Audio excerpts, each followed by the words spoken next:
যদি কথা দাও বন্ধু দিনের পথে দৃঢ় থাকবে, যদি কথা দাও দিন কায়েমে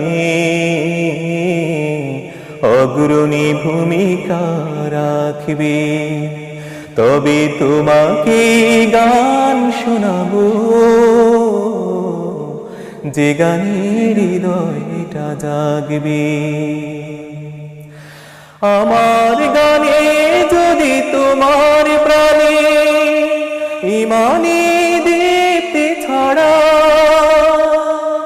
আমার সুরে যদি সবার মনে জিহাদি প্রেরণা যোগা, তাহলে আমার এই কণ্ঠ আন্দোলনের কাজে লাগবে।